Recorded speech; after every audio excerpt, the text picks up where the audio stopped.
नमस्कार दोस्तों अटल बिहारी वाजपेयी को आज से करीब 20 साल पहले ये बात पता ही नहीं था कि दरअसल वह चुनाव हार रहे हैं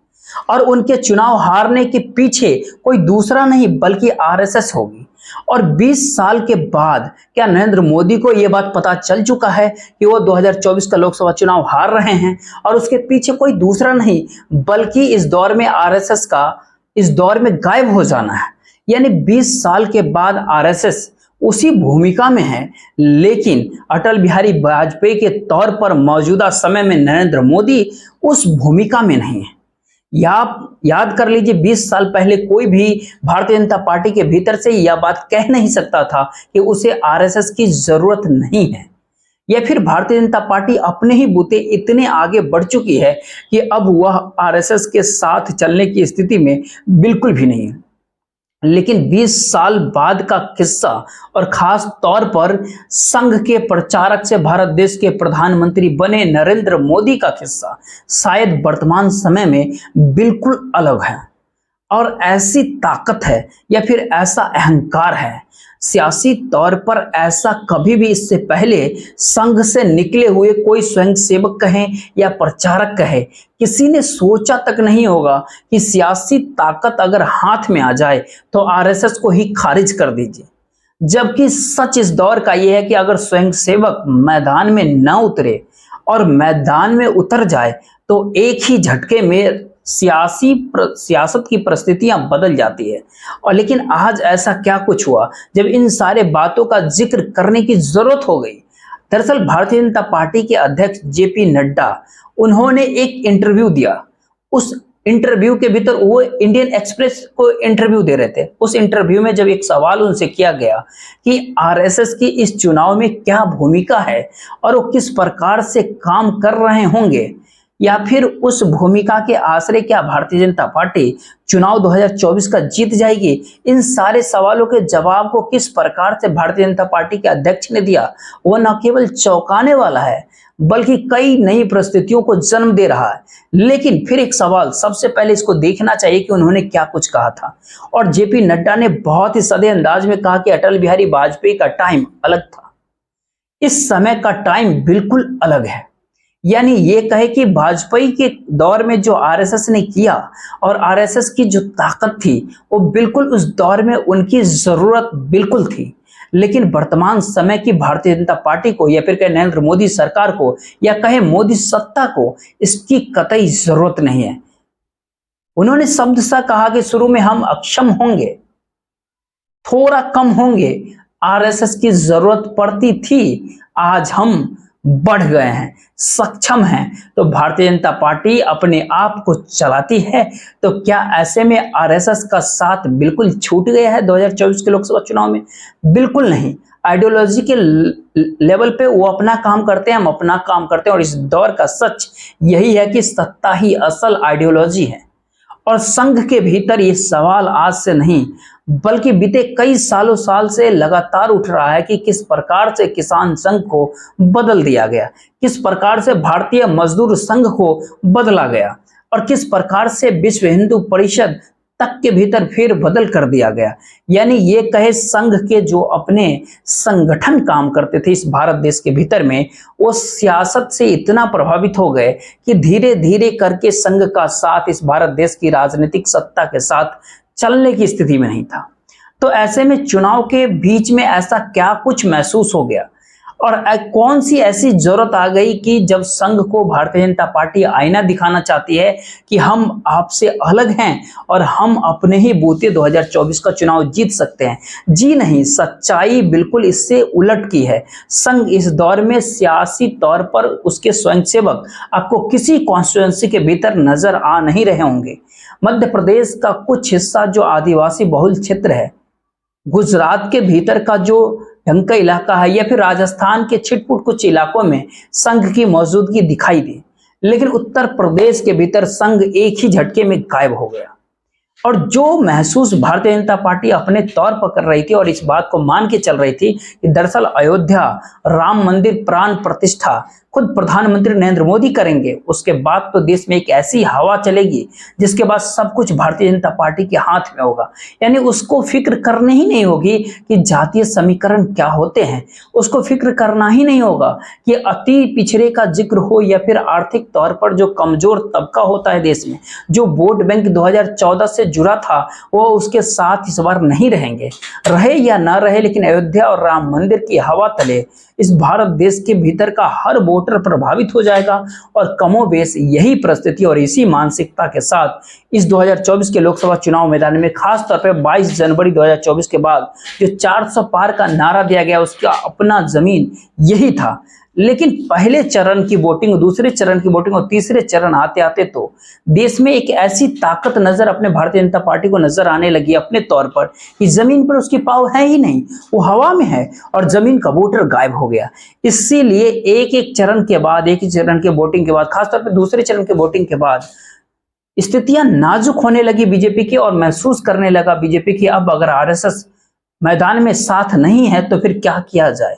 तो क्या ऐसे में प्रधानमंत्री नरेंद्र मोदी की सत्ता की उम्र 2024 में पूरी हो गई है और आरएसएस नहीं चाहती है कि वह चुनाव जीते, तो क्यों नहीं आरएसएस के शाख को भी इस दौर में उस अवस्था में ले जाकर के खड़ा कर दिया जाए जहां वह सोचे तक नहीं कि वह राजनीतिक दखल दे करके किसी को सत्ता में ला सकती है या किसी को सत्ता से बेदखल कर सकती है। और शायद इस दौर में इसीलिए जेपी नड्डा ने सामान्य तौर पर जो भारतीय जनता पार्टी के भीतर से कोई कुछ कहता नहीं है, अगर इन परिस्थितियों को कुछ दिन पहले अगर देखिएगा तो नागपुर में एक किताब के विमोचन पर कहना पड़ा आरएसएस के सर संचालक मोहन भागवत को, अब हम जो 100 वर्ष आरएसएस के जो पूरे हो रहे हैं उसका जश्न हम नहीं मनाएंगे। जबकि इसी जश्न के आसरे अलग अलग तरीके से भारतीय जनता पार्टी की राजनीतिक बिसात पुख्ता होती चली गई। लेकिन जब संघ ने यह कह दिया तब अगला एक सवाल भारतीय जनता पार्टी के सामने था, क्या सच में संघ ने अपना हाथ खींच लिया है? और संघ ने अगर हाथ खींच लिया है और मैदान में स्वयंसेवक नहीं है तो फिर अलग अलग राज्यों के भीतर नहीं बल्कि इस भारत देश के भीतर करीब करीब 290 लोकसभा की सीटों पर जहां पर संघ के प्रचारकों की भूमिका, जहां पर संघ के शाखाओं की भूमिका, जहां पर संघ के स्वयंसेवकों की भूमिका जो एक हिसाब से प्रभावित करती है चुनाव को, वो प्रभावित कर पाने की स्थिति में नागपुर में जो पहले चरण का वोटिंग हुआ वहां पर भी जो मोहाल का इलाका होता है जो कि आरएसएस का हेडक्वार्टर होता है, वहां पर भी जब वोटिंग कम हुई तो यह संदेश दिल्ली तक आकर के खड़ा हो गया। और यह इस बात को मान करके चल रहे थे कि किसी भी तरीके से आरएसएस के एजेंडे को ही तो इस दौर में पूरा किया गया है। इसीलिए ध्यान दीजिएगा कि जैसे ही अयोध्या को लेकर के वोट बैंक देश में एकजुट नहीं हुआ, उसके बाद खुद प्रधानमंत्री नरेंद्र मोदी इस दौर में लगातार आरएसएस के ही जिन एजेंडों को उन्होंने पूरा किया, अब वो इस दौर में कह रहे हैं कि सचेत हो जाइए, अगर कांग्रेस सत्ता में आई तो ये सब कुछ ध्वस्त हो जाएगा। वो 370 हो या फिर वह अयोध्या में राम मंदिर ही क्यों ना हो। और बोलते बोलते तो यहां तक पहुंच गए कि अगर सत्ता से हम बेदखल हुए और कांग्रेस सत्ता में आ गई तो ये बुलडोजर चलवा देंगे। सियासी तौर पर यह स्थिति आरएसएस को उसी तर्ज पर उस कटघरे के अंदर खड़ा करके अपने साथ लाने की सोच रही है जिसके आसरे लगातार इससे पहले 2019 के लोकसभा चुनाव में भारतीय जनता पार्टी कहे या मोदी सत्ता कहे या मोदी की बिसात कहे, उसमें वो ये बात बोलती रहेगी अगर कांग्रेस सत्ता में आ गई तो फिर एक बार संघ पर प्रतिबंध लग जाएगा। यानी सियासी तौर पर पुराने दिनों को याद करा करके, डरा कर धमका कर अपने साथ लाकर खड़ा किया अपनी परिस्थिति में अपने लिए। और 2019 का बेड़ा पार हो गया, लेकिन 2024 तक आते आते इस देश के भीतर की परिस्थितियां बदलने लगी। जो जमीन पर लोग काम कर रहे थे वो स्वयंसेवक ही सही, उन्होंने देखा, महंगाई देखी, बेरोजगारी देखी, मुफलिसी गरीबी को देखा। और 5 किलो मुफ्त अनाज घर की परिस्थिति के बाद भी जो अलग अलग जगहों पर युवाओं के सामने नौकरी का संकट और उसके बाद उनके विवाह तक का संकट इस दौर में आने लगा, शादियां तक रुक गई। और कमोबेश इस भारत देश के भीतर में 125 लोकसभा की सीटें ऐसी है जहां पर आरएसएस ने अपना आकलन इस बात को लेकर के किया कि जिन मुद्दों को इस दौर में यह कहते हुए दबा दिया जाता है कि देखिए हमने अयोध्या के भीतर राम मंदिर बना दिया या धारा 370 हटा दिए या तमाम महाकाल का मंदिर हो चाहे काशी विश्वनाथ हो वहां कॉरिडोर बना दिया। और एक हिसाब से उसी की उपलब्धियों के आश्रय जनता जुड़ जाएगी 2024 के लोकसभा चुनाव में। वह वोट बैंक के तौर पे काम नहीं कर रहा है और लोगों के मन में गुस्सा है। सवाल कांग्रेस के आगे बढ़ने का नहीं बल्कि लोगों के आगे बढ़कर अपने राजनीतिक मुश्किलों को पहली बार बताने की स्थिति थी और आरएसएस इस बात को समझ रही थी। तो ऐसे में क्या सत्ता जाती हुई देख करके जेपी नड्डा ने इस बात का जिक्र कर दिया कि आरएसएस खुद को इतनी ताकतवर न समझे, भारतीय जनता पार्टी अपने बूते जीत जाएगी और दूसरी तरफ आरएसएस के ही एजेंडे को कांग्रेस सत्ता में आएगी तो ध्वस्त कर देगी। इस बात को दोहराने लगे खुद प्रधानमंत्री। देख लो, ये मोदी है।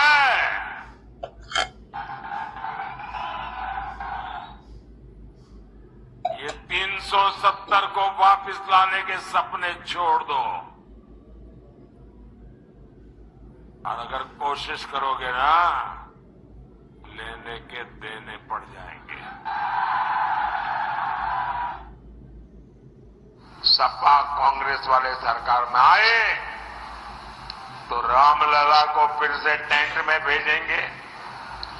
और मंदिर पर बुलडोजर चलवा देंगे। क्या योगी जी से यही सीखना है क्या?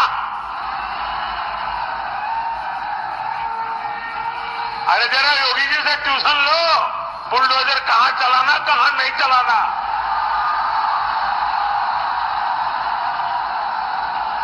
क्या ऐसे में प्रधानमंत्री मोदी भी आरएसएस को डरा रहे हैं कि जो लंबा संघर्ष उन्होंने इस भारत देश के भीतर अयोध्या में राम मंदिर को लेकर के किया और जो आज से नहीं बल्कि ये कहे करीब 50 के दशक से धारा 370 को लेकर के जो सवाल जनसंघ के भीतर रेंगता रहा और जो सवाल आरएसएस के तमाम प्रतिनिधि सभा में उठता रहा, उसको भी तो अपने अनुकूल ला करके 370 को खत्म कर दिया। तो क्या ये उपलब्धियों के आधार पर भी आरएसएस साथ खड़ी नहीं होगी या फिर इस दौर में वो डर जाए कि अगर कांग्रेस सत्ता में आ गई तो ऐसी स्थिति आ जाएगी। दरअसल आज सवालों का जो जवाब होता है वो महाराष्ट्र में पहुंचा। महाराष्ट्र में प्रेस कॉन्फ्रेंस कर रहे थे उद्धव ठाकरे, मल्लिकार्जुन खड़गे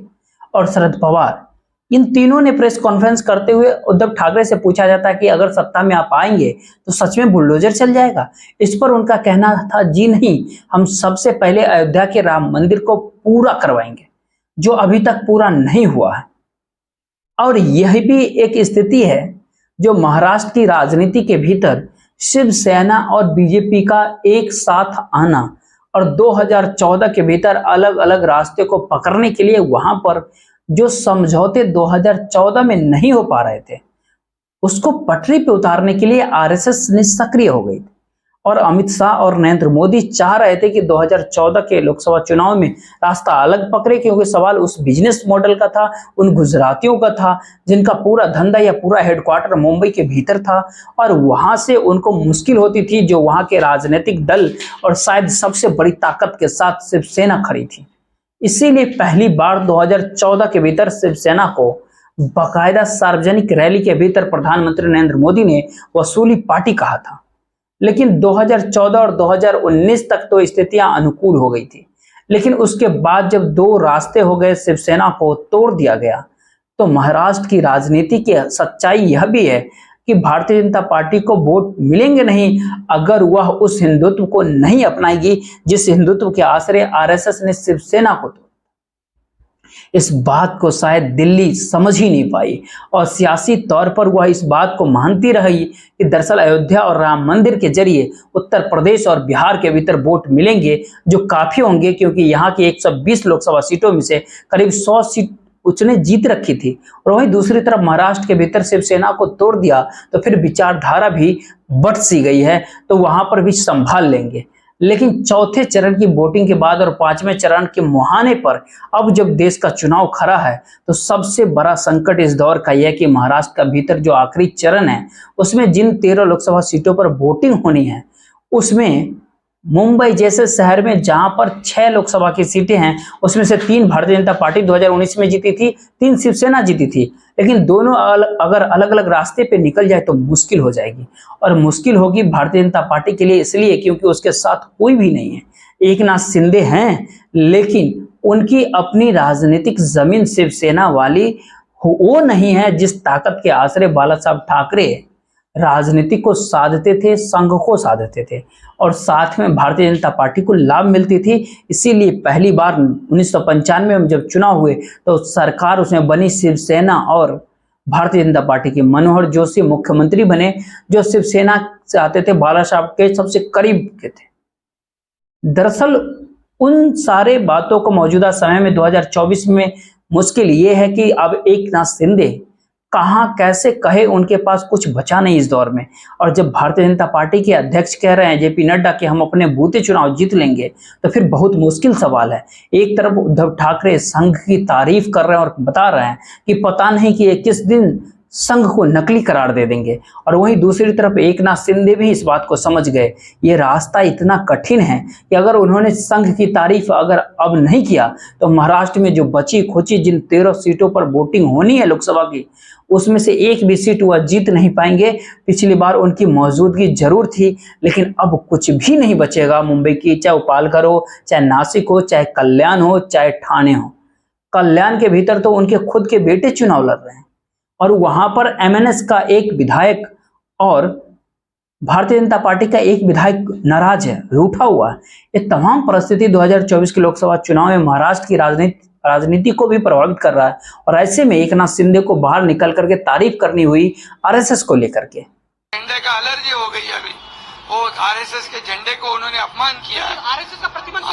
आरएसएस के झंडे को, आरएसएस जो है ये राष्ट्र भक्तों की एक संगठन है। ये जब जब राष्ट्र के ऊपर आपत्ति आती है आरएसएस सबसे आगे रहता है। जब आपदा आती है, महापुर होता है, कोविड होता है, तब आरएसएस के सभी कार्यकर्ता वो सबसे आगे रहते हैं, खुद की जान जोखिम में डाल के काम करते हैं। ऐसे आरएसएस को ऊपर बंदी लगाने की बात, वो उनको ये महाराष्ट्र में घूमना फिरना मुश्किल हो जाएगा। और आरएसएस एक देशभक्त संगठन है और उनके अभी जो उनका झंडा है उससे एलर्जी हुई है। ये भगवा झंडा जो है ये आरएसएस का है, ये भगवान श्री राम का है, ये वारकरी का है, ये छत्रपति शिवाजी महाराज का। ये बात सुन करके कोई भी एक सवाल पूछ सकता है कि एक तरफ शिवसेना के एकनाथ शिंदे को आरएसएस की जरूरत है इस दौर में, लेकिन वहीं दूसरी ओर बीजेपी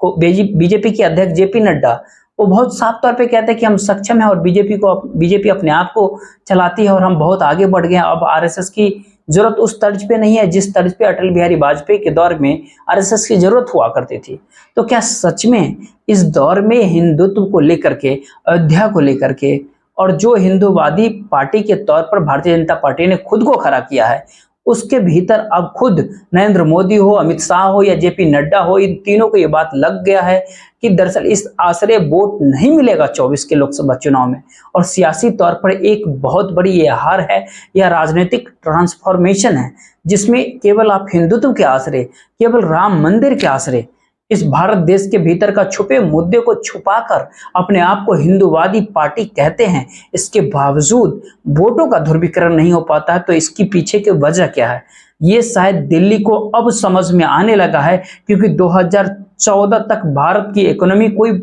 अच्छी थी। मनमोहन सिंह के दौर में गरीबों के लिए यह कोई भी नहीं कहेगा। यानी उस दौर में जो मुश्किल हालात इस भारत देश के पिछड़े लोगों के सामने थे, जो गरीबों के सामने थे,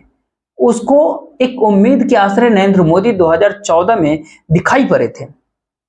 और इसीलिए वह तमाम वोट बैंक जो कोई सोच भी नहीं सकता था, और उसमें एक बहुत बड़ा हिस्सा मुस्लिमों का भी था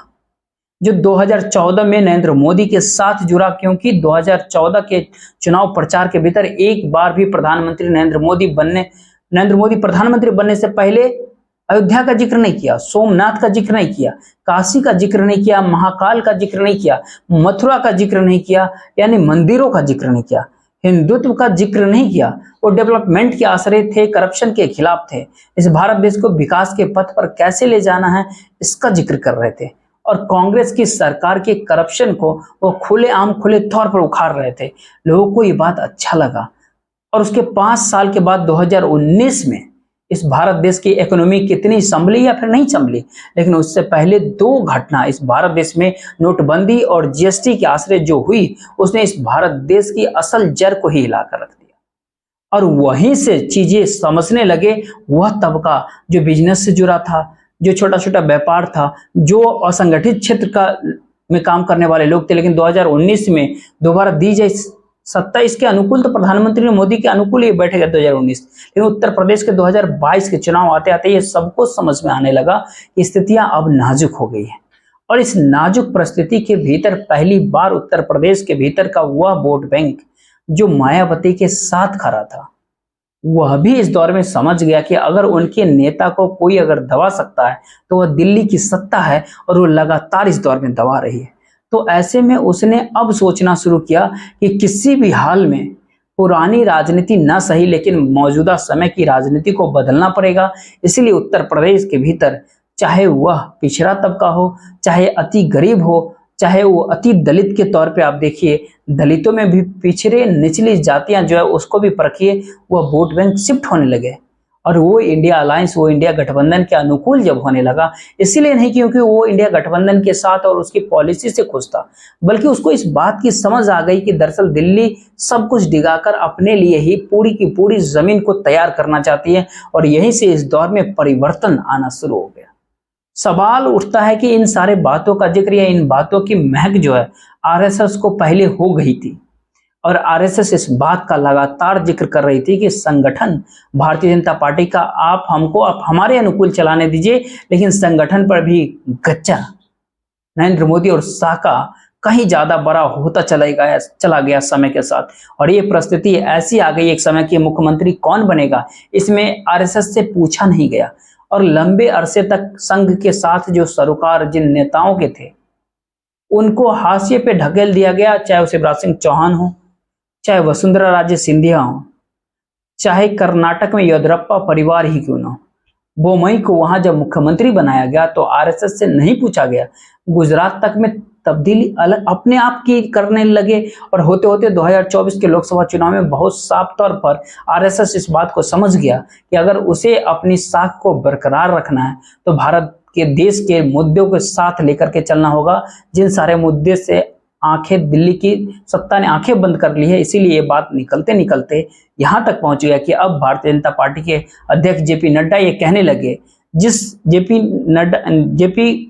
नड्डा जो बीजेपी के अध्यक्ष हैं, उनकी नियुक्ति को लेकर के भी आरएसएस से कोई विचार नहीं किया गया था। केवल इतना कहा गया कि 2024 के चुनाव में इनकी जरूरत है, जबकि वो अपने राज्य हिमाचल के भीतर विधानसभा चुनाव जिता नहीं पाए, लेकिन उसके बावजूद भी उन्हें